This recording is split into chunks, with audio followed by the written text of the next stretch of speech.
Hello,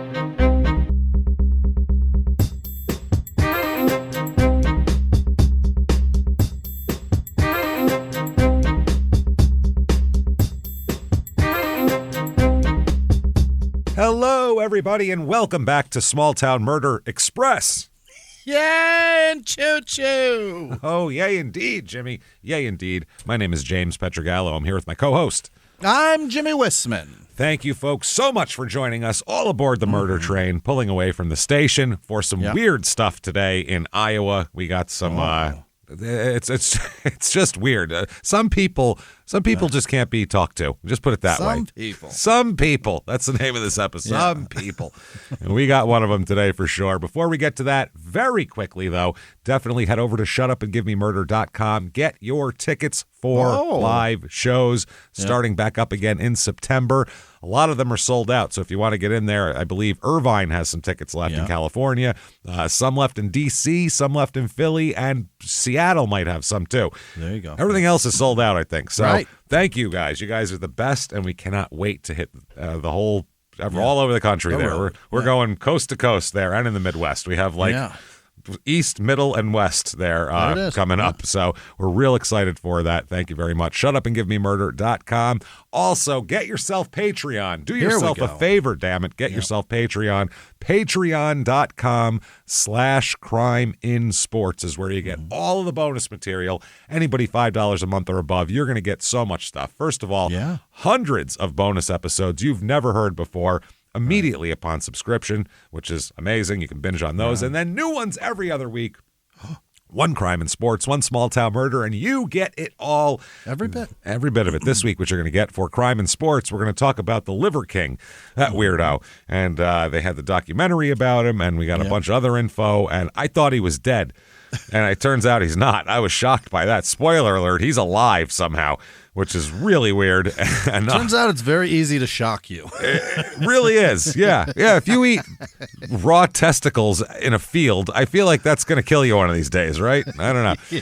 And steroids together, the two of them. And then for Small Town Murder, we're going to just go into some weird alien stuff. We got some insight. We're going to that I found a couple of different places, and we're going to just talk about some weird alien stuff. What's out there? What do we used to think was out there? What do we think's out there now? We're going down a rabbit hole. We'll get stoned and have some fun with it. So there you go. Patreon.com/CrimeInSports. And you get a shout out at the end of the show as well. Jimmy will mess your name all up. Don't you worry about that. That said, I think it's time to sit back. What do you say, everybody? Let's clear the lungs. What do you say? Arms to the sky, and let's all shout. Shut up and give me murder. Let's do this, everybody. Here we go. Let's go on a trip, shall we? Yeah. We are going to Iowa this week.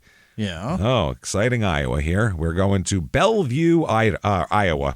I always say Idaho when I want to say Idaho. And when I want to say Iowa and back and forth. I don't know why.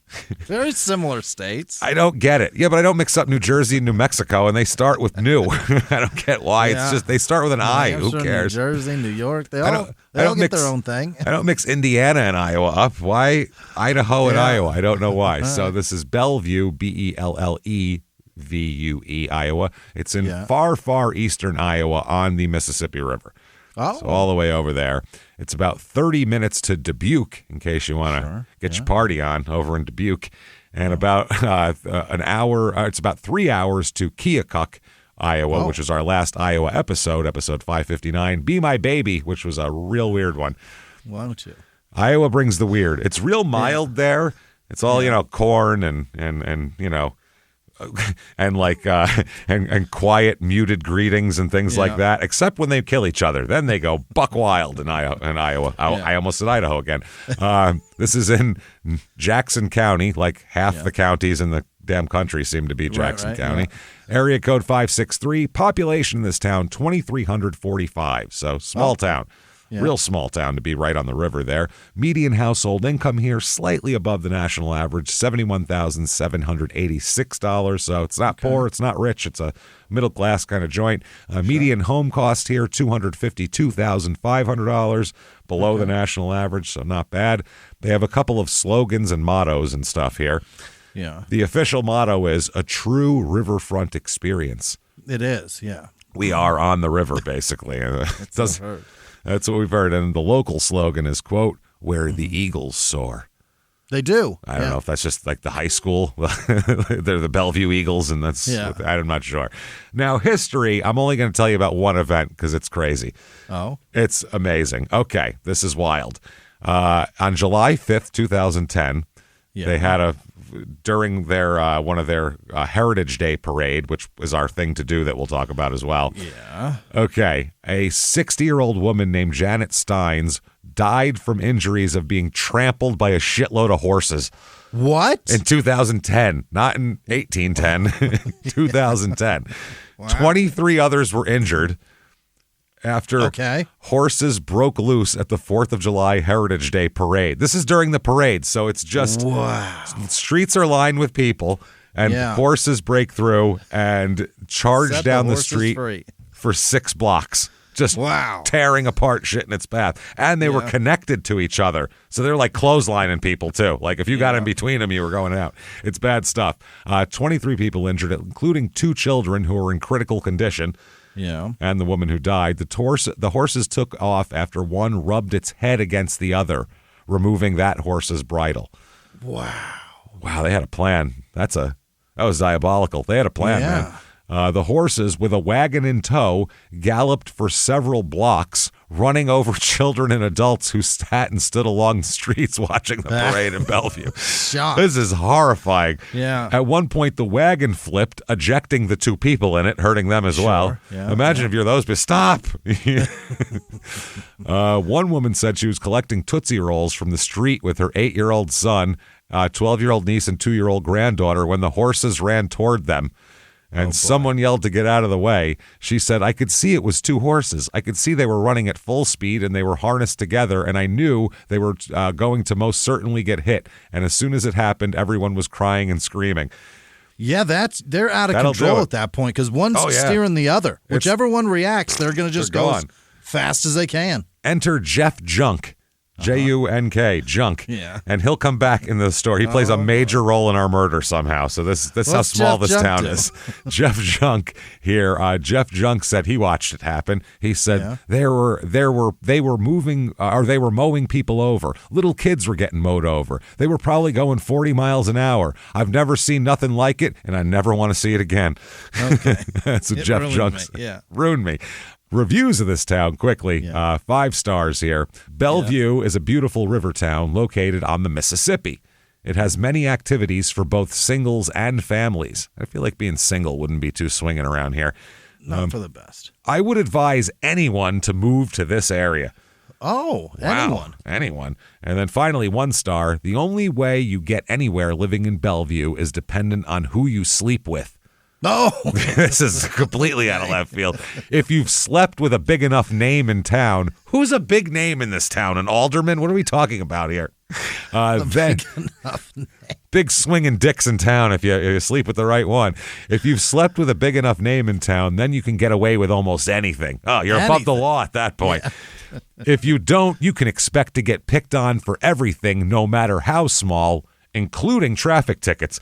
This person got a ticket and said, I'm not fucking the right people, so I can't turn right on red at this intersection now? Fuck you. I haven't sucked enough dicks, or at least the right one. The right dick. You can suck all the dicks you want, but it's got to be a calculated, directed, specific dick-sucking effort. Yeah. Things to do real quickly. Heritage Days. We know all about that. Yeah. Horses break free, trample people.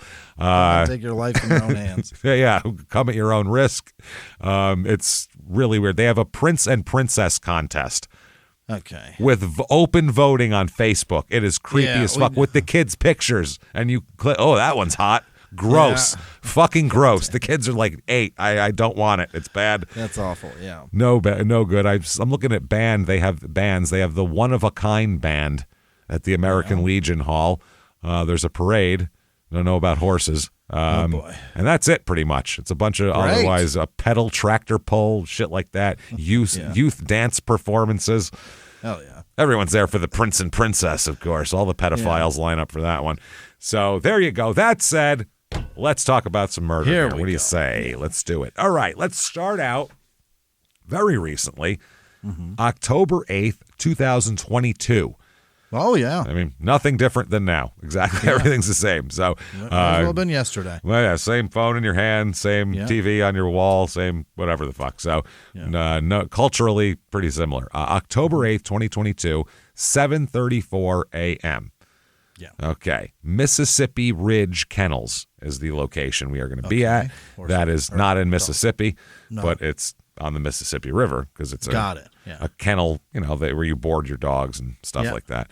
Now, Angela Marie, at this point, Pritchard, she's born Odefey, Odefey, Odefey, I guess.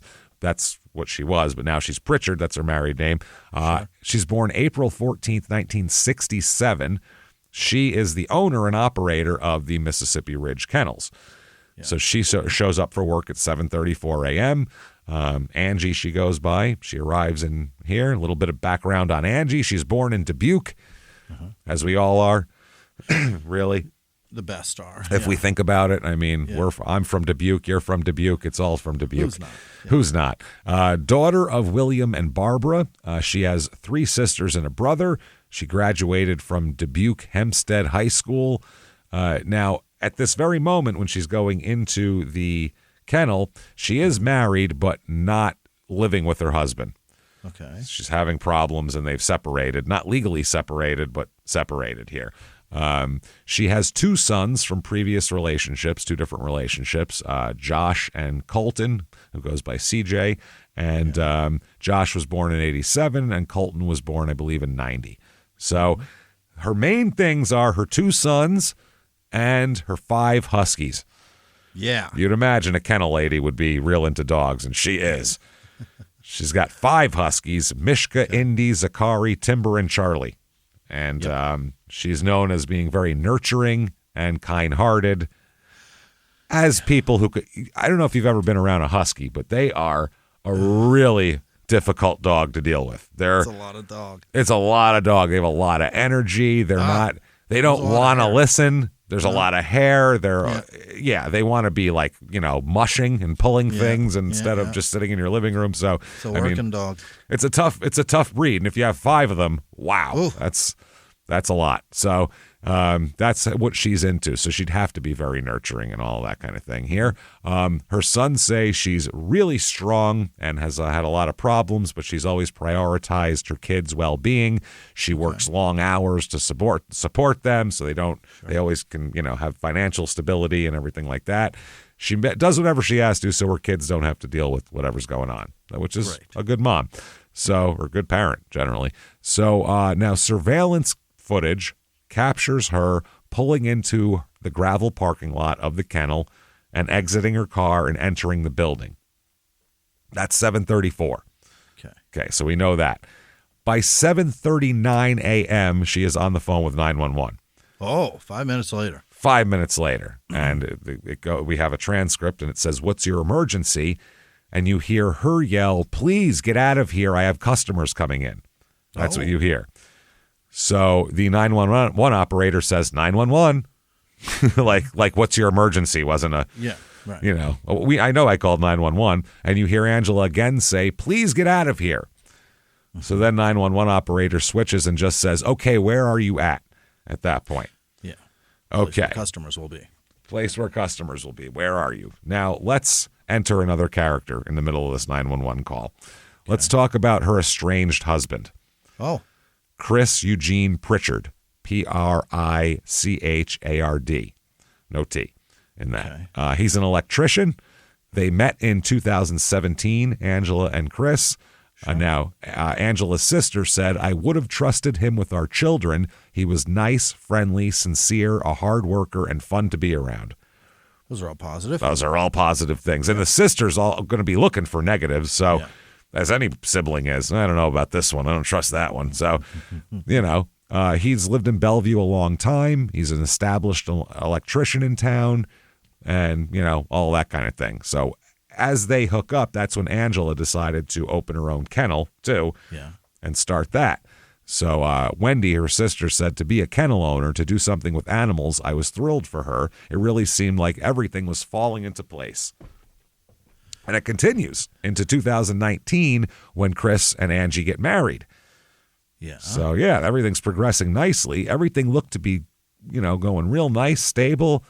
Kind of this, in their 40s, or 50s, actually, finding a nice relationship. But instead, here, things start to fall apart in about 2021 or early 22 here. Now, the sister, Wendy, said, I truly think that things started to change when he lost his job. He got fired. Getting fired is bad enough, but he didn't only get fired. Oh? It'd be bad enough to get fired, but he was fired and charged with first-degree theft, which is a felony. Oh. Yes. First degree. First degree. What did he steal? He allegedly stole $36,000 worth of supplies from the electric company where he worked. Oh. Can't do that. How much? $36,000 worth. That's like a whole spool of wire. That's a lot. Yeah. That's a transformer. That's a lot of shit. It's a lot of shit. That's what I mean. So that's first degree theft. That's what. That's more trouble. It's more than a used car. That's a lot. So. Wendy, the sister, said that Angie was just beside herself. It's like, what are we going to do now? We need that income. He's an electrician, probably makes decent coin. You know what I mean? Right. Those guys do well, electricians. That's why it's dangerous. Lineman wages, that's good money, yeah. It's dangerous. That's why they're doing it. So I guess he was arrested, but he was out on bail and out of work. And Wendy said he wasn't even looking for work. He was definitely drinking more. And the sister Wendy went on to say, and as the months went on, it was just like, wow, he was really kind of changing. They said he finally took some odd job and helped Angela at the kennels. But in the summer of 2021, Angie discovered that, Jesus Christ, Angie discovered that he was using meth at that point.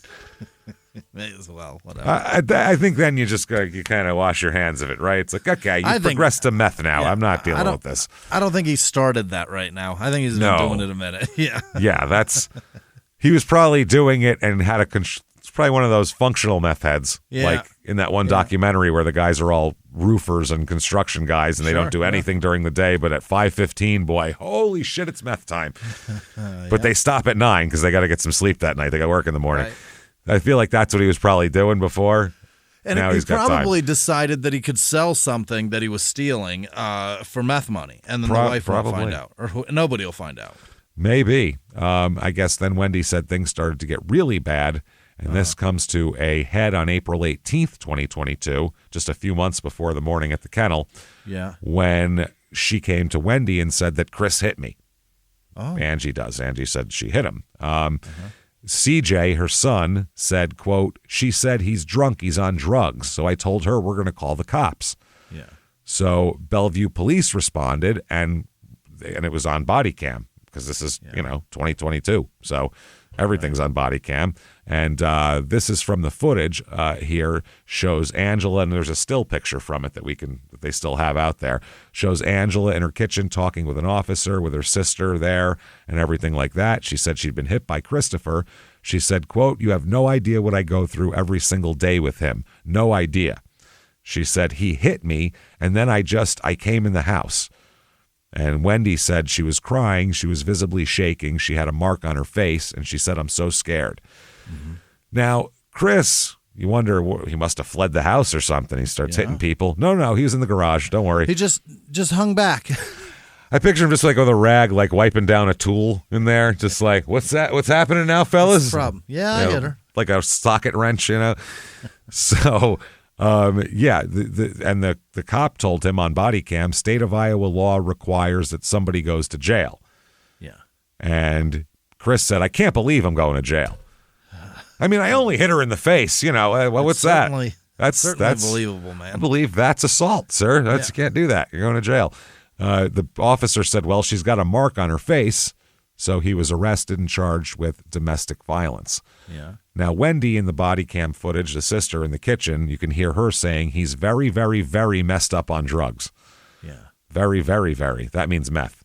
Two varies is something, lighter. Takes a couple of pills and drinks a little on the weekends, but very, very, very, that's meth. Now, Wendy said, we've seen him change right in front of our eyes. And so they described that, Chris spends the night in jail and was released awaiting trial and staying with his family. Angela got a temporary no contact order that night. And she asked the cop, so he can't come back here, and the cop says no. And another cop said the no-contact order now exists protecting your sister, she said, saying to Wendy. But then a few weeks later, Angela lifts it. Oh. She has it lifted, and this happens a lot in these. Yeah. These couples will fight, somebody will be violent, they'll put a restraining order, and then this person will put on whatever sociopathic charm they need to put on to try to get in the good graces again, and then it'll be lifted, and then, rinse and repeat. It just happens all the time.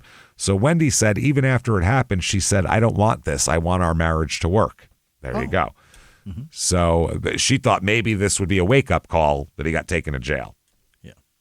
And so they thought, both of them, they've each had divorces before, and they were hoping that this would be it. You know what I mean? They were hoping to settle down here. So Wendy said, I believe he said everything that needed to be said for her to drop that order. The drinking will stop. He'll be home more. Mm-hmm. She said, I'm scared of him, especially if he's been drinking. Then, out of nowhere, Angela finds a tracking device in her car and 2 hidden cameras in her house. Okay, that's definitely over the edge. Yeah, that's crazy. That's crazy. Hidden cameras? Come on. Hidden cameras and a tracking device. Gross. So the sister said, I told her, you need to get a divorce. You need to be done with this, Angie. Yeah, it's over. This is ridiculous. So August 23rd, when this is all happening, Chris sends a bunch of text messages to Angie, including one that states, quote, it's going to get real fucking ugly. Oh, boy. Now, August 28th, Chris tells Angie that he will, quote, destroy her business. And she notifies the court and the police that he is harassing her, and they did nothing to enforce anything on this, by the way.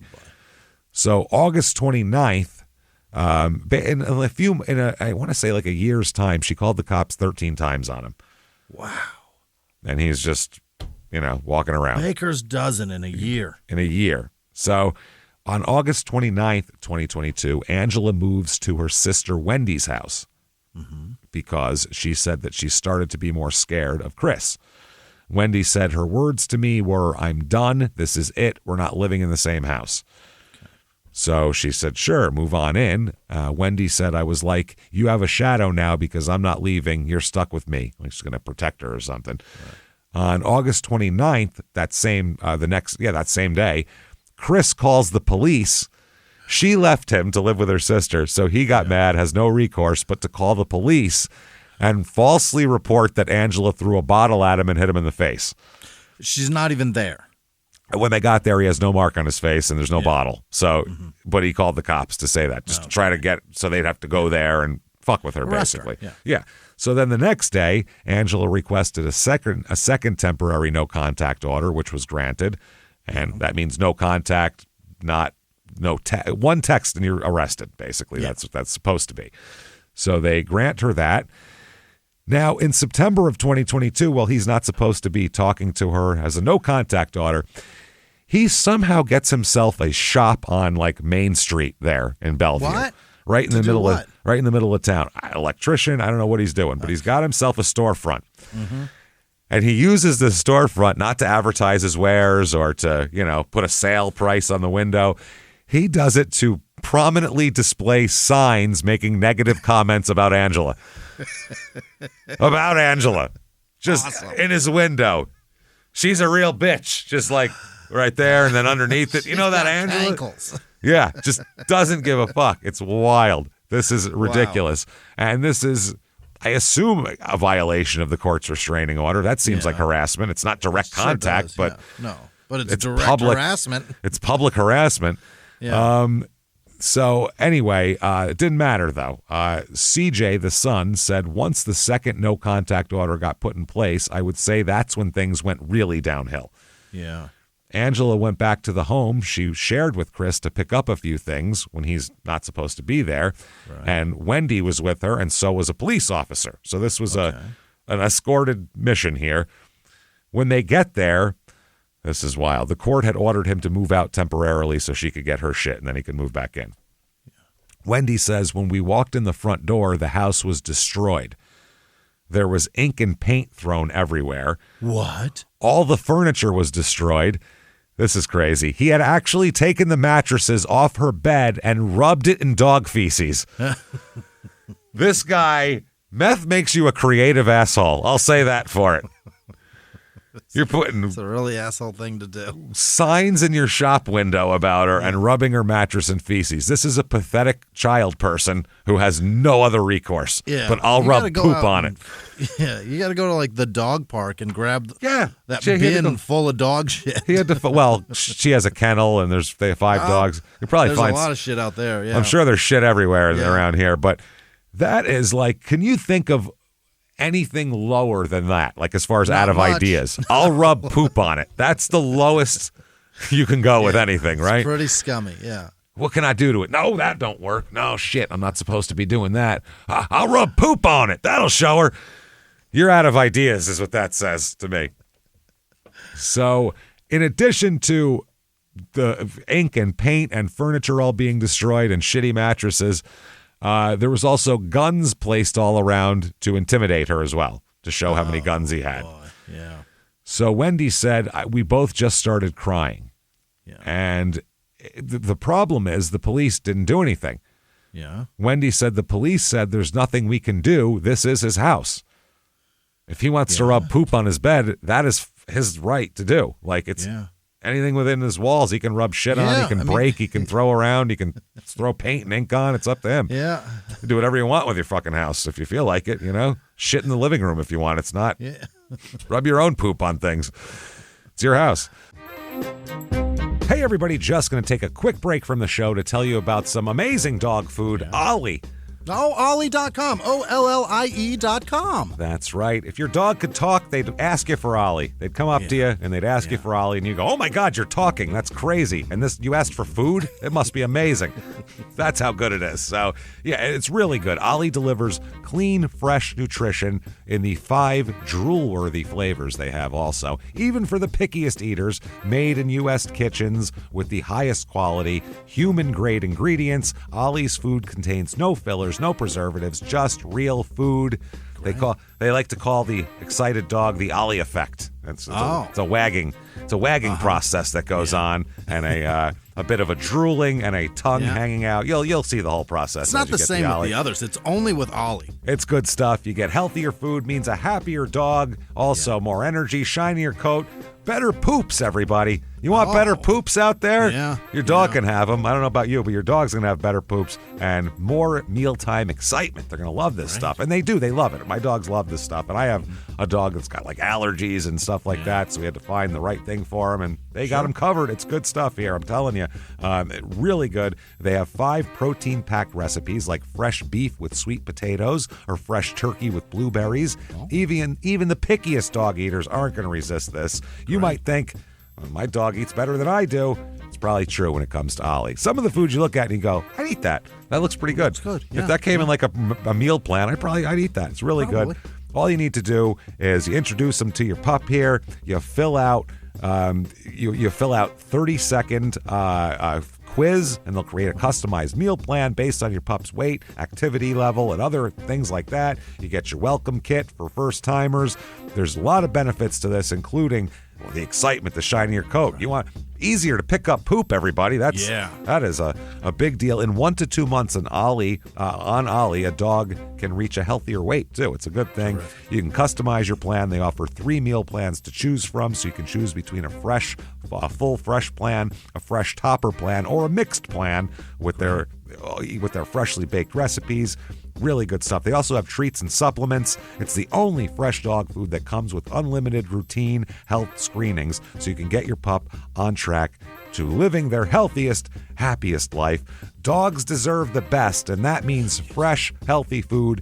Head to ollie.com/STM. Tell them about your dog and use the code STM to get 60% off your welcome kit when you subscribe today. Plus, they offer a happiness guarantee on the first box, so if you're not completely satisfied, you will get your money back. That's ollie.com/STM and enter code STM to get 60% off your first box. Now back to the show. So they couldn't do anything. Even though this was it's like he found the just the gray area just outside of a loophole. You know what I mean?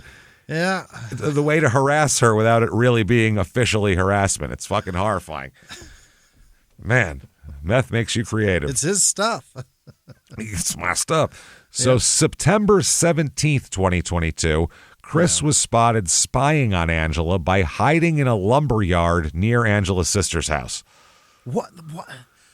God Find damn it. something else to do. Why why do people do this? Well, this is also meth behavior, too. Yeah.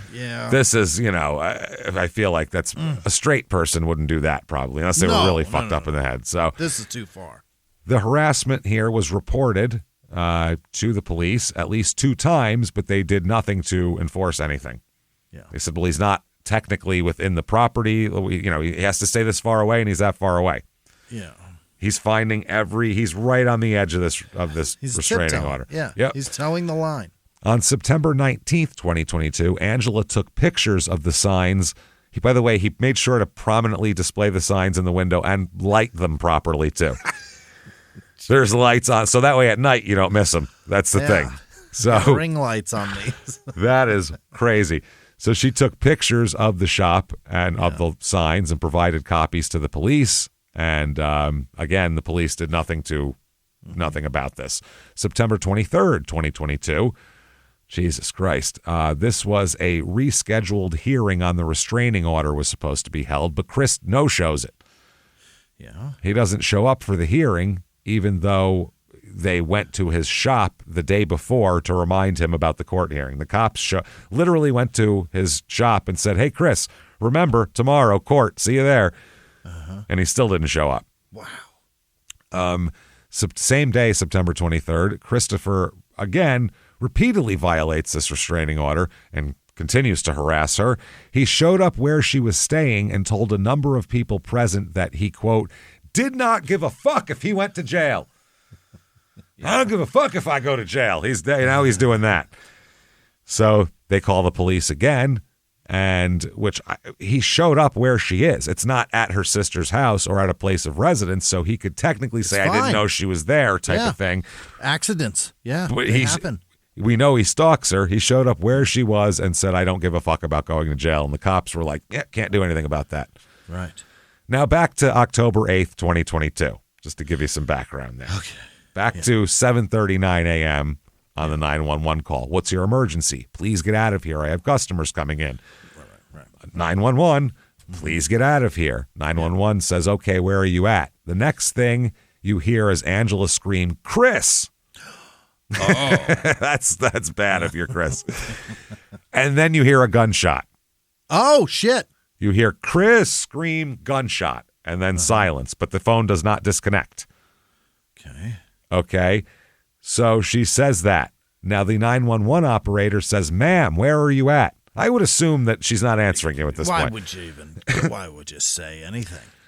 And then continues to ask, what's your emergency? Where are you at? And then on the tape, you can hear a male voice, not into the phone, but in the background, like not knowing the phone is still connected, say, fuck you.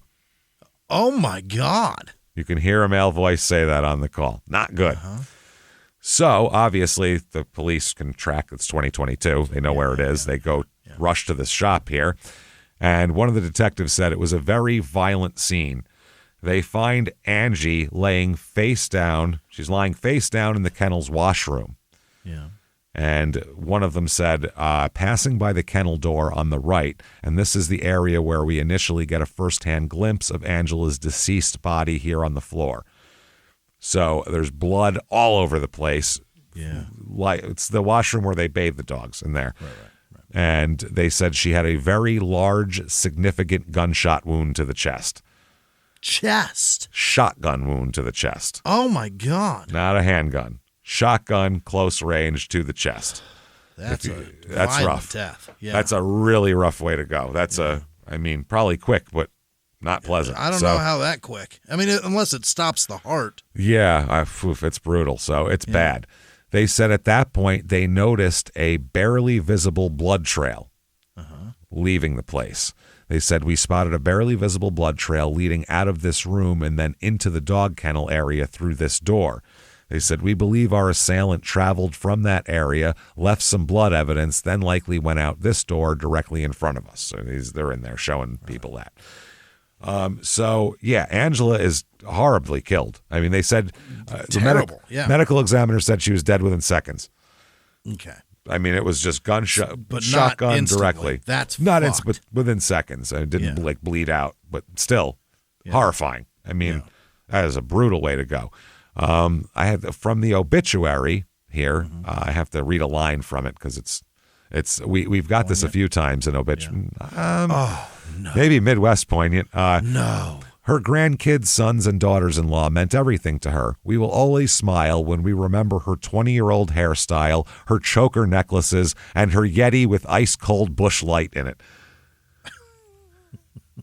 Now, she sounds cool, but I don't want... I don't know if I want my family roasting me in my obituary.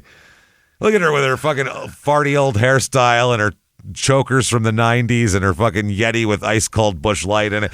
She sounds fine. Refuses to change this drunk. Yeah, but I don't know if I want my family. I don't know if that's. I know they love her too. I mean, they fight for her, as we'll find out, and everything else. But that's a crazy thing to say.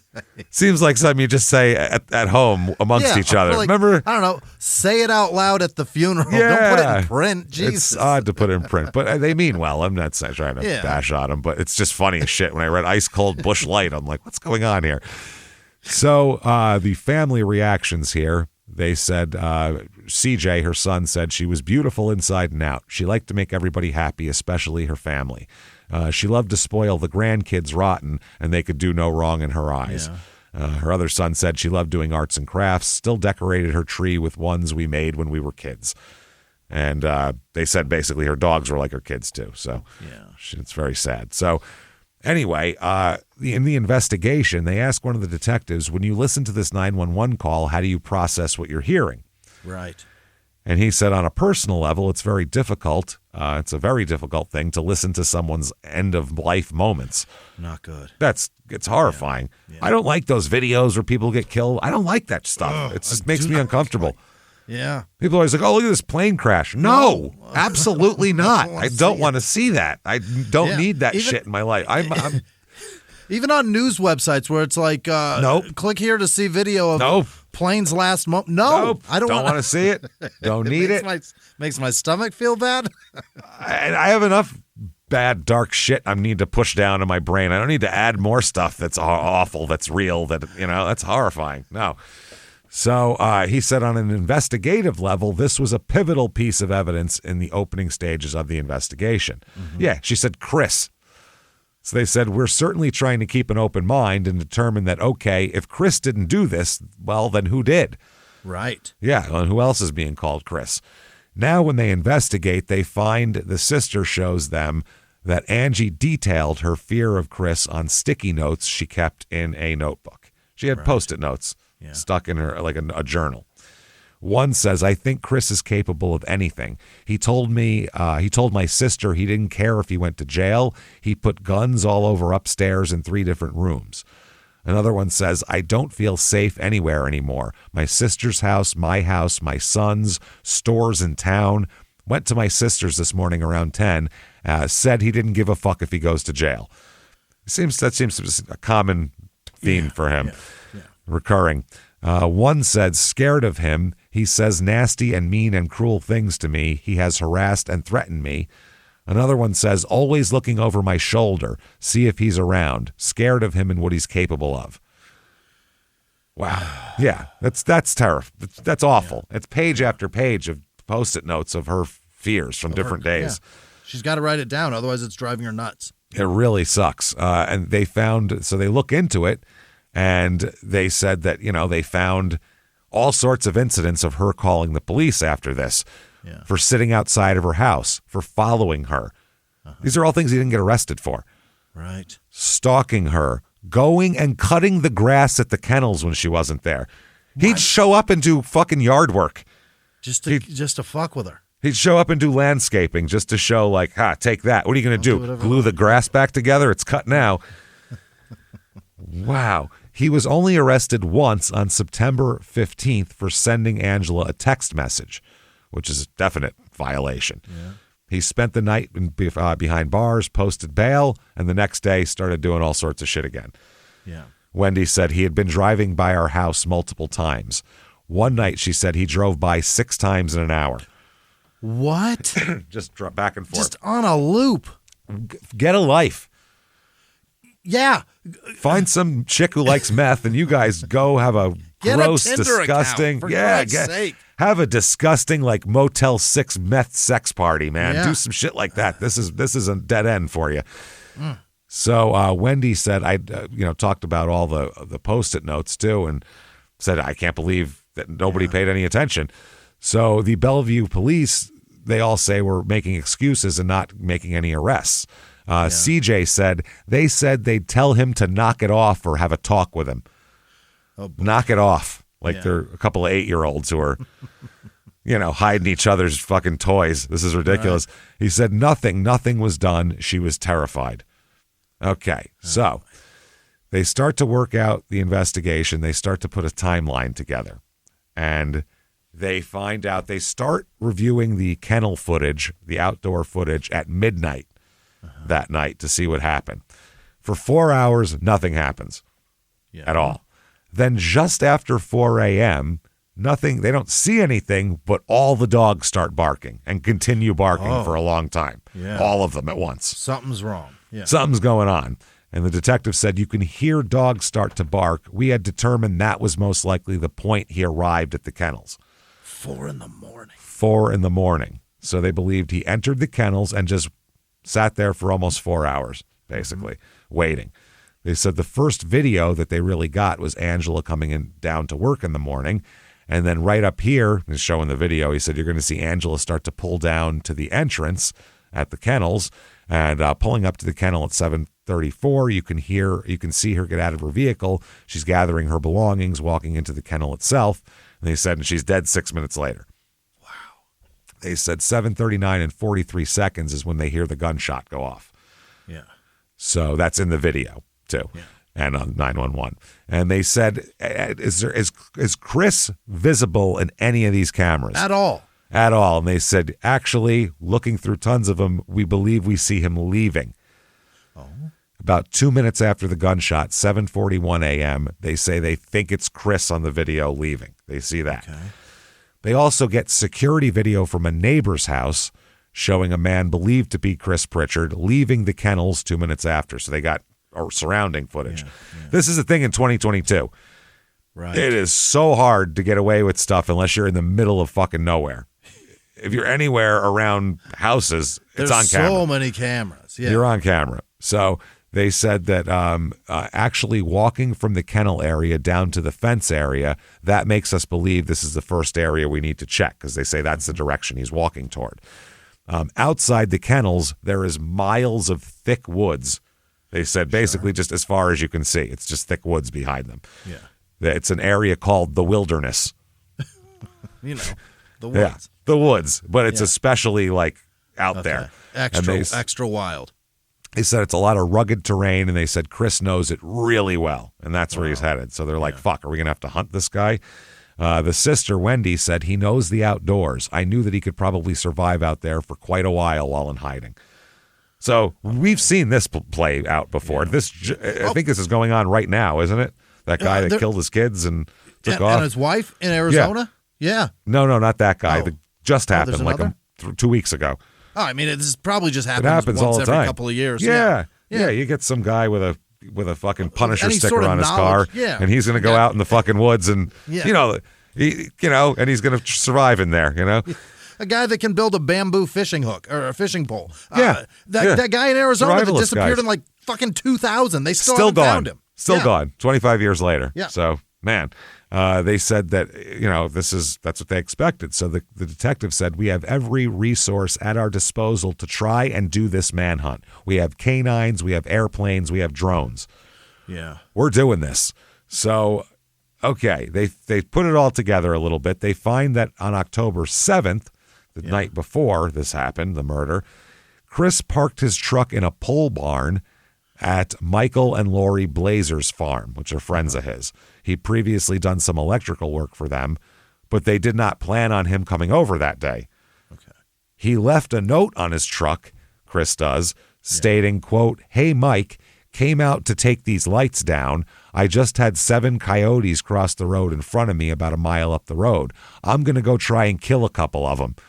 God dang. Okay. Keys are in the truck if you need to move it. I'll be back, Chris." Okay. All right. But his truck was still in the barn the next morning, and they noticed that the bed and toilet in their horse trailer that they stored in the barn had been used. So he was camping out. This was a jump off point here. Yeah. So Lori said, the woman here that owns the trailer said, "The minute we came in the door, I knew that Chris Pritchard had spent some time in here. He certainly made himself at home." He shit in the toilet. There's shit. We know when there's shit in here. It's not connected to a pipe. It's a camper, man. It stays in a tank down there. We know. There's a turd in there. Yeah. I can sense it. There's a reason you don't get to shit on the tour bus. That's right. Exactly. So she also said, "We knew the minute that there was a shooting at the kennel that something had happened with Chris." Yeah. They said that they put that together pretty quick. Yeah. They said, "We were concerned that this was a getaway vehicle for him in here because it was just so odd. It had no reason to be here. So I called 911 immediately." Yeah. They didn't want to deal with him coming back. So she called 911 and said, quote, "I see that you guys are looking for Chris Pritchard." Yeah. And the 911 operator said yes. And they said, "His truck is in our garage. And his turds in our toilet." His turds. If you want to see what he had for dinner tonight, I believe you can collect it and see it's exactly. In our chemical toilet. See what strain of corn he was eating last night. I believe you can get that information. So Lori said it was very intense because at that point he's still missing and we were scared to death. We knew Chris. He would tell us how much he loved Angela, how devastated he was after there was a restraining order. So they later review the home surveillance footage from a camera on their property, the Blazers, showing Chris entering the barn where they kept the horse trailer. So mystery solved. Mystery of the mysteriously appearing turd solved. So like children's book. I was just going to say, I think it's a Nancy Drew mystery. I'm not positive. I think the Hardy Boys solved that one back in '72, if I'm not mistaken. Sounds like that on top of spaghetti. What was that? Or meatball? Yeah. That shit that we read to our kids that we don't remember. Jay Leno book. Oh, God. So here's how they think he did it here, basically. Mm-hmm. He'd been hiding inside since 4 a.m., obviously. He went all the way through the woods after parking his truck. Yeah. But he didn't even use his car, by the way. No? He parked his other truck. He's got a Jeep with personalized plates that say 0 Dark 30 on them. They say 0 Dark 30? Yes, on them.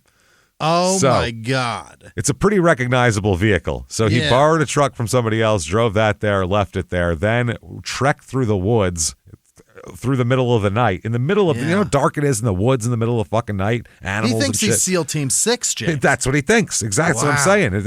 I'm putting this all together and then to do a raid mission on a dog kennel where a 55-year-old lady fucking works. Give me a break. This is ridiculous. Ex-wife, whatever. Yeah. What a dick. What a dick. So he did that. So at this point, they figured out, okay, that's what he did. Now where the fuck is he? Where? Yeah. So there's a manhunt. So they say there's hundreds of acres here of farmland and woods, and we have the Mississippi River not far away. So knowing that he could have went in any direction really makes the search difficult. Sure. Like any search. You could go in any direction, anywhere.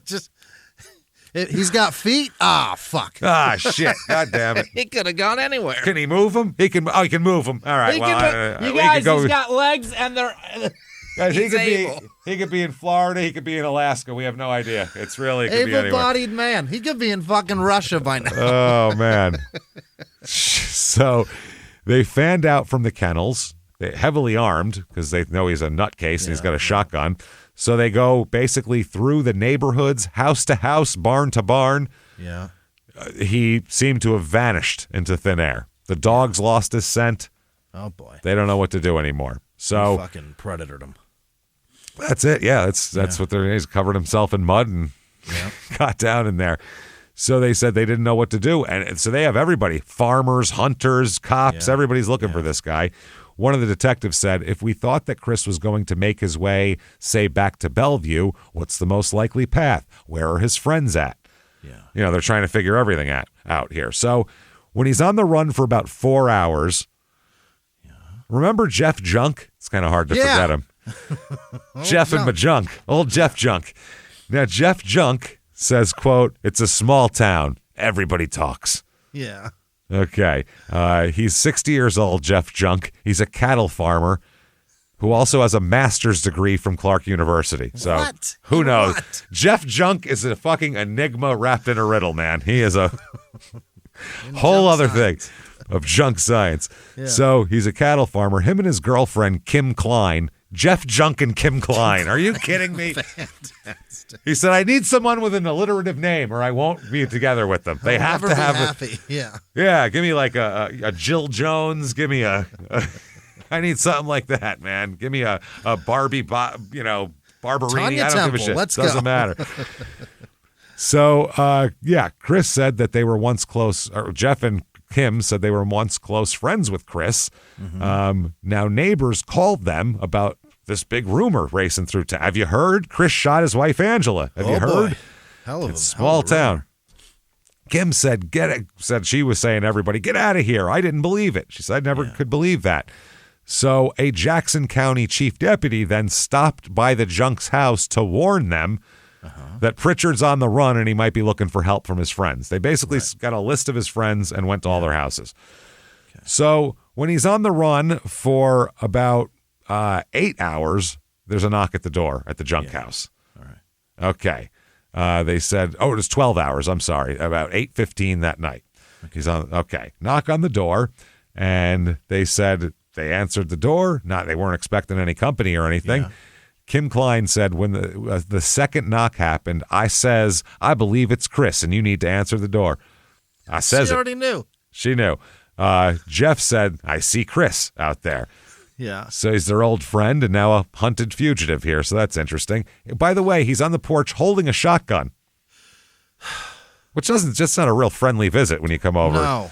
Yeah. You've come to my house a lot. You've never been like holding a weapon usually on my front porch. That's never been.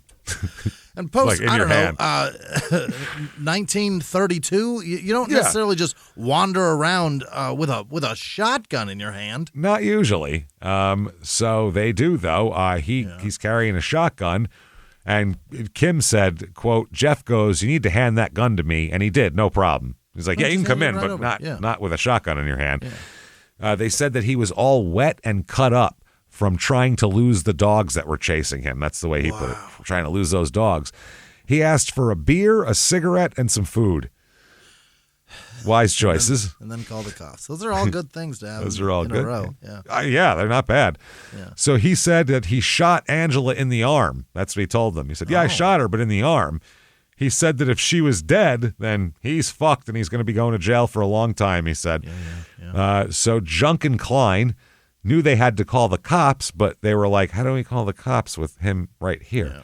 What do we do? So they just hung out with him for a while. They just chit-chatted in the living room.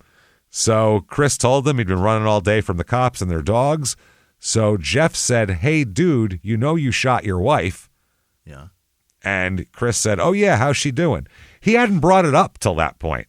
Wow. Didn't ask about her. So the couple said, well, not so good. She's dead. Yeah. And they said that he did not express surprise or remorse or anything like that. Nothing. Kim Klein said, quote, nothing. He was sitting here laughing and drinking, and they were talking about old times, him and Jeff Junk there. Remember when them horses ran that old lady over? That was amazing. Remember it almost killed those kids? Remember that? Stay hit that one kid. He flew off. I thought he was dead for sure, but somehow the kids are like rubber, you know what I mean? They bounce and shit. That's the day I learned you tether two horses together and they will work together. They will work together for you. So Pritchard drank and talked for a few hours. Yeah. And then fell asleep in the recliner. Uh-huh. And it's fucking hilarious because they took a picture of him asleep in the recliner. which is, I'll show it to you in a second too, which is very fucking funny. Oh, we've got that one. Oh yeah, I got it right here. Check him out. Let's see. Here he is asleep in the recliner. Oh, he's cozy, yeah. And there's Chris and Jeff reminiscing about the horse tramplings of old. Wow. Right there. We'll post that on our social media, by the way. Is he wearing a bulletproof vest? No, it looks like he's wearing just like an outdoorsy type of thing. Yeah, it's not bulletproof. Some sort of vest, but not a bullet one. No. So they said at that point, they're like, shit, what are we going to do? They're like, all right, let's just call the police. He passed out. So Kim said, just to show that no, he wasn't having any remorse, he never talked about her the rest of the night. And then I took the one, I took the one when he was passed out, the picture. Yeah. Right. So he never brought it up again for the rest of the night. They just bullshitted. So finally, he falls asleep. And they could have done this any time because apparently Jeff Junk knows the chief of or the chief deputy. Yeah. So he didn't have to call anybody. He just texted him. Wow. He texted him. He said, Jeff Junk said, I said, he's up here and he's passed out. Come and get him. Come on, I'll put him on the front lawn for you now. Yeah. So Junk calls the fuzz in. Here we go. Yeah. They come in. When they arrive around midnight, they come in the door. He's still passed out, cold, and the lazy boy. Wow. It's been a long day. He's real pooped right now. Yeah. So the detective said he didn't know what was coming. So on the body cam, when they wake him up and they're cuffing him, Chris says, what the fuck is wrong with you guys? Jesus Christ, I was sleeping. Oh, is nothing sacred? Who does Christ's this shit when I'm sleeping? You guys are rude as fuck, man. I'm trying to get some fucking Z's here, buddy. That's amazing. What, they fucking put his hand in cold water and warm water or something? Yeah, he pissed all over himself. Man. Yeah. So they say they just put shaving cream on his hand and then tickled his nose. Oh, hell, I was asleep, boys. Christ's sake, got shaving cream all on me now. So the one cop said he was verbally belligerent to officers that have arrested him. So he was too, because, oh, by the way, they collect the evidence, a 20-gauge shotgun and torn clothes. Wow. And also what he has is Angela's purse, money, and cell phone with him. Wow. Which is pretty good proof there. That's damning. That's pretty damning. By the way, $50. That's what she had on her. That also is very bad for the case because that's robbery. That's also robbery. In commission of a robbery. You murdered somebody. Not good. So, and when they get out to the car on the body cam, they say, do you want your seatbelt, Chris? Yeah. Which I don't think is their choice. Is that their choice? I don't know. I guess it's the back seat. It's not the law, so whatever. Yeah. He responded with, quote, I want a bullet in the head. I want a what? A bullet in the head. That's what I'd like, not a seatbelt. You can't get that, yeah. So no seatbelt. Try to shoot me through the windshield if you could, actually. And on the way to jail, he again asked the police to stop the vehicle and take him out and execute him. We've heard this a few times from people, by the way. This happens a lot. So desperate shit. Yeah, they take him in for interrogation. He tells the police that, yes, he did go to the kennels to talk to Angela. Yeah. Uh-huh. He said to, quote, make things better. He said that she shoved him and the gun went off. Usually when you talk to someone to make things better, you don't do it at the point of a gun. That's right. Yeah. It's hard to get back to a base level of understanding if one of you is holding a weapon on the other one. Yeah. So she said that, yes, she shoved him and the gun went off. And then after it went off and hit her, she wasn't hurt that bad because she was yelling at him to leave and cursing at him. Told me that there was customers coming. Customers getting in here. So Chris said, quote, she said, you got to leave. You got to leave now or I'm going to call the police. I said, I just want to talk. And she shoved me and I hit the cabinet. The gun, I don't know what the gun hit, but it went off. Okay.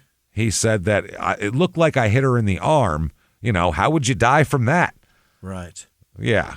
So he said, I would have loved to have stuck around, but Angie and her temper, I thought maybe it didn't even really hurt her that bad because she was yelling at me like she wasn't even hurt. Which the 911, I don't think he thinks that he knows that 911 call went through and was going the whole time. He's certainly not aware that it's happening. Yeah. I don't think he knows about that because then he would know that she didn't say shit. It was dead silent except for him saying fuck you after he shot him. Right. He certainly doesn't know they know he said fuck you. No, absolutely not. So the special agent Kedley in the interview said, you show up at a place where you know she's going to be. You've got a gun. You know that you've got a no contact order. Yeah. An argument breaks out. She calls 911. She winds up dead. This is not an accident, Chris. This is a problem. Yeah. Come on. The other cop said, if this was an accident, why are you taking her cell phone, which is her only means of survival? Why aren't you calling for help yourself? Why aren't you rendering any kind of aid to your wife? Yeah. So they said he kept adding details to the accidental shooting, too. Oh. At one point, they said that he said, quote, the gun was leaning up against the cupboards. He went to retrieve a backpack, and it fell, and that's when it went off and shot her. Mm-hmm. You know how it goes all the time. He said that Angela threatened to take all of his money. That's why he took her purse. Like, I'll take your money. How's that? Right. Threaten me. Not childish at all. No. In another interview later on in the day, he said he went to the kennels to steal money from Angela because Angela, quote, wanted to drag him through the mud and make him a monster. Okay. So I'll go there and prove I'm a monster, I guess, is the thing. Then in a third interview, he said that he took the shotgun and shells from a hunting cabin at a nearby campground, and he was just walking through the woods, and that's why he had them, and it was totally an accident. He didn't even mean to bring the gun for those purposes. It was just to have. So they do state, though, that none of these stories are possible because the gunshot had a downward trajectory, meaning he had the weapon in his hands when he was standing and fired it. Standing over her, yeah. Yeah, it didn't shoot her from the floor. Yeah. Didn't fall and hit her. So they charge him with first-degree murder and first-degree robbery. In 2022, he doesn't know that they can figure out how that gun went off? Wow. For an electrician, he's not that bright, I think meth also mushes your brain up a little bit. Doesn't help. It really does not help you make a plan. That's a problem. Or figure anything out. No, it's terrible, except how to take some shit apart and not put it back together again. It's the only plan you can put together. How you get fired from the power company. Yeah. I'll just take all these parts home with me, figure it out later. Then, while he's in jail, he writes a 26-page document entitled Jackson County Blues. What? At one point, it's just all of his bullshit. At some point in there, he reiterates that he was planning to steal from Angela when he went to the kennels that morning. That was the point. Yeah. Again, not good. If you were planning to steal and you ended up murdering, that's a very bad 1-2 punch there legally. So there's a pretrial motion to exclude his prior bad acts. Yeah. I think basically what they figure out is that none of his prior bad acts, except for the ones toward Angela, will be allowed. Okay. Only his Angela-related prior bad acts, because even if he had another domestic thing with other people, he didn't murder them, so it doesn't track or whatever. Anyway, trial comes up. The prosecutor said, or they were saying that the fact that he's saying that the gun went off and struck her, that she's yelling profanities back at him, and we have a 911 recording of that conversation, that didn't take place. We know he's a liar. We know he's lying. Mm-hmm. So they said his last words on the 911 call prove that his actions were premeditated. Yes. Also, he meant to do that. They said when you hear his statement standing over her dying body on that 911 call, using profanity. Oh, not profanity. Yeah. He just murdered her, but don't use profanity. That's crazy. God, the Midwest is funny like that. Well, you didn't have to throw an F-bomb in there. Jesus, man. Come on, buddy. Jeepers. Come on, buddy. So the son said later on, her son said that you definitely don't say what he said at the end of a phone call after you accidentally shoot someone. You go, holy shit. Oh, my God. Are you okay? Yeah. That's what you'd say. Yeah. The defense, their whole defense is, shit was an accident, man. Really? Only had the shotgun because I was in the woods, didn't take it with me to do anything. Yeah. But they have all of his stalking, all of the witnesses to that, body camera footage of him fucking leaving there. Right. All of his stuff where he left it. Then he went to the friend's house and told them he shot her.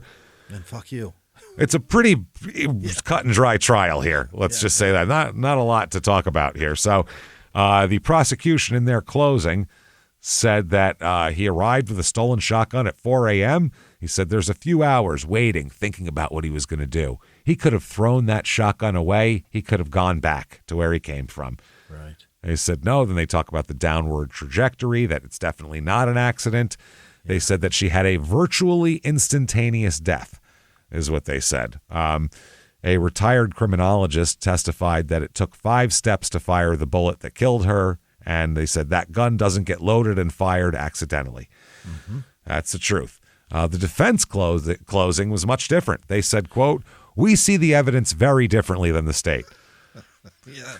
We're really drunk. That's the only way that would be. We've had a lot of tequila today, and it's a little we wavy. We turned it upside down, and now it's a smiley face. Now it's different. How you like that? He said, "I hope you keep an open mind," which is a tough. When you're telling the jury, "I just hope you keep an open mind," you know you're fucked. They said, what you do have evidence of is that he exercised, frankly, horrible gun safety. That's really what he's guilty of. Was not safetying it up and having trigger discipline. That's his real problem here. Wow. Right. They said he's just reckless, that's all. Yeah, they said he was out hunting for coyote. Do you not load your weapon when you're out hunting? Like, of course he had a loaded weapon. What good is having the weapon with you if a bunch of coyotes come up to you? You got to load it. They're going to eat you, you know. So on multiple points, they questioned whether the evidence lined up with the prosecution's version. They said, quote, "You know he likes to write. Not a single word in any of those documents includes a plan." So, you know. They said that he had a previous longer-term marriage before marrying Angela, and he said, quote, "If he was such an angry man, why not the first wife? He hasn't killed every other woman he's ever been with, so, I mean, come on now. That could go for everybody." A bunch of women in this man's life, and they're fine. Imagine if you went on trial for robbing a gas station and shooting the clerk, and they were like, "He's been in 500 gas stations in his life, never shot a clerk before. Now, why the hell would he start now?" Is that a defense? Yeah. No. That's a bad one. So they said, why not destroy the evidence? They said, why all these theatrics of trying to make the relationship work by putting derogatory signs in your storefront about your ex-wife? I don't think that's trying to make anything work. They also questioned what was going on during the 911 call. They said, if he was pointing a gun at her, why wouldn't it be referenced or a scream? They said, she didn't scream. She didn't say, "Why do you have a gun?" They said it indicates that the discharge was sudden and unintended. They said that after that, his flight or fight, kicked in, and he took off. Yeah. And his lawyer said that's a reasonable response to an unfavorable situation. Wow. Is it? Or would you call 911 if you didn't want to kill somebody? They said also the inconsistencies in his story reflect shifting motives. They said it's not to conclude that it's inconsistent. They said it may have simply been a change in intention. There's a significant difference between what we think we saw and a lie. And what we saw. Yeah. Okay. The jury, they know what they saw. They deliberate. Yeah. They know what they heard. They deliberate for less than an hour. Yeah. And they said, "Fuck you." They said, guilty of first-degree murder. They Lori Vallowed his ass. That second trial that she just got done, 20 minutes was the verdict that came out on that one. Damn. Lori's such a bad lawyer, they don't even, not even a half-hour lunch break. It's 20 minutes. That is so fast. So anyway, guilty. Now, during sentencing, the sister, Wendy, Angie's sister, said, "I also gave a victim impact statement, and I said to him, I hope while you're behind bars, you always have to look over your shoulder and be scared for everything you do." How she felt. "I hope you feel just a tiny bit of that, the way you tortured her." Mm-hmm. The judge says, "You, sir, may fuck off, life without parole." Yeah. Peace out, Chris. Yeah. You also deliberate robbery. Yeah. First degree murder. Yeah. That's bad shit. So the family, very quickly, her family, Wendy, the kids, they file a lawsuit against the police department for not doing shit with Chris, even though she kept repeatedly calling for help. They said that their lawyer said they didn't do their job. It's that simple. The lawsuit lists multiple failures to arrest Chris. They said this led to what's called a state-created danger, meaning the officer's alleged inaction and indifference actually increased the threat to Angela. It emboldened Chris. Not only did they not protect her, they made the guy think he could get away with anything. Yeah, by not doing anything, he said they aren't going to do anything. Yeah, they said after the September 1st order took place, the lawyer said 12 times during this relevant time period, Angela Pritchard called the Bellevue Police Department and they failed to follow that law, that judge's order. They said the Bellevue police officers showed Chris favoritism. They said, "We have reason to believe that he was friendly with law enforcement officers." Okay. If you live in a town of less than, say, 500,000 people, cops are not allowed to have friends anymore. Because we see this constantly. You're not allowed to be friends with people because you can't help being corrupt. It just happens. Somebody, inevitably, one of those friends is going to get in trouble. We all get in trouble. Next thing you know, you're going to be cleaning up fucking, crime scene blood with a red Solo cup. And we got a major problem, and I got to hear fucking 5 trials of heavy Boston accents, and I got to deal with that. And I don't want to. This is what happens. So, anyway, they said that repeated lies and obfuscations by the city police, and said that the officers made a number of false statements about their relationship with Chris Pritchard. 2 officers denied using the services of the Mississippi Ridge Kennel owned by the Pritchards and denied receiving those services on a reduced fee basis. Oh. They acknowledged that then at that point, their lawyers say they uncovered receipts from the kennel showing both officers received favorable pricing. In fact, one officer picked up their dog at the kennel the night before Angela was murdered there. Oh. Yeah. They said it's hard to believe that anyone would forget being at the scene of a murder the night before the murder occurred, because they never said anything. That cop didn't come forward. Yeah. He was like, whoops, okay. Another allegedly indicated in pretrial filings that he was not concerned that Chris Pritchard was going to hurt his wife.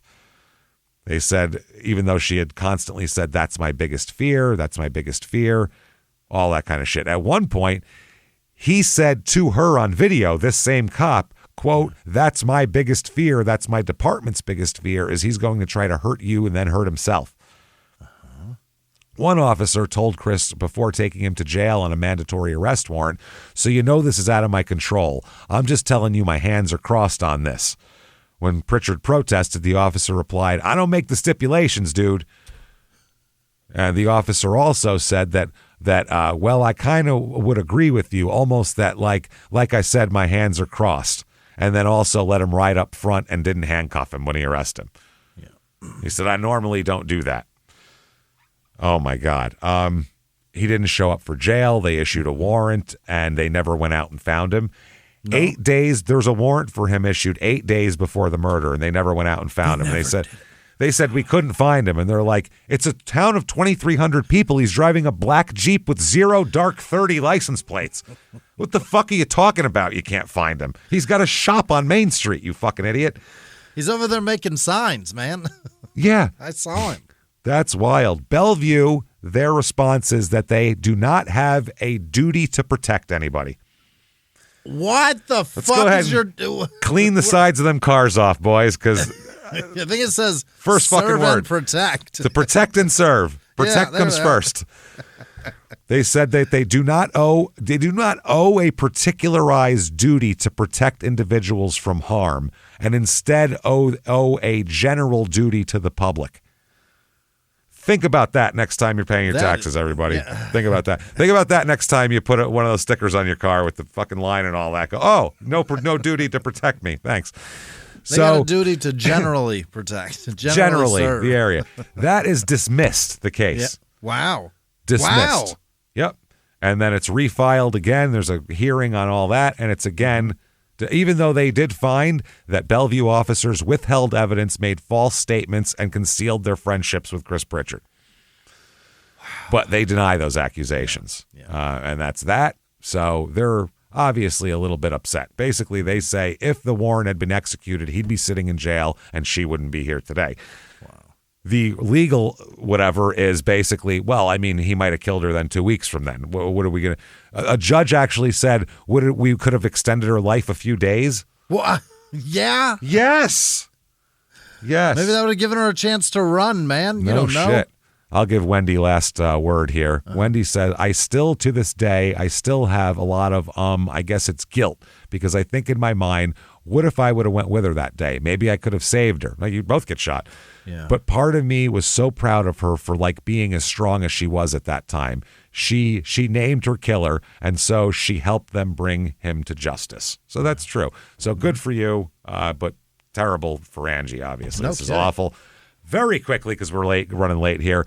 definitely give us 5 stars on whatever app you're listening on. shutupandgivememurder.com is the place to go for tickets. We got Irvine, we got DC, Philly, and we have Seattle. Everything else is sold out. They're starting in September. So goddamn it, get your tickets right now if you'd like to go. shutupandgivememurder.com. Follow on social media, Instagram. We are at Small Town Murder. Small Town Pod on Facebook. Definitely get yourself some Patreon. Patreon.com/crime in sports is where you get all your bonus materials. $5 or above, you get everything. Hundreds of back episodes, new ones every other week. This week, the Liver King and what an idiot he is. And for Small Town Murder, UFO shit. It's going to be fun and weird and wacky. That is patreon.com/crime in sports. And you get a shout out right now. Shutupandgivememurder.com has drop down menus. If you want to follow us on social media, go there, find us. And until next week, everybody, it's been our pleasure. Bye.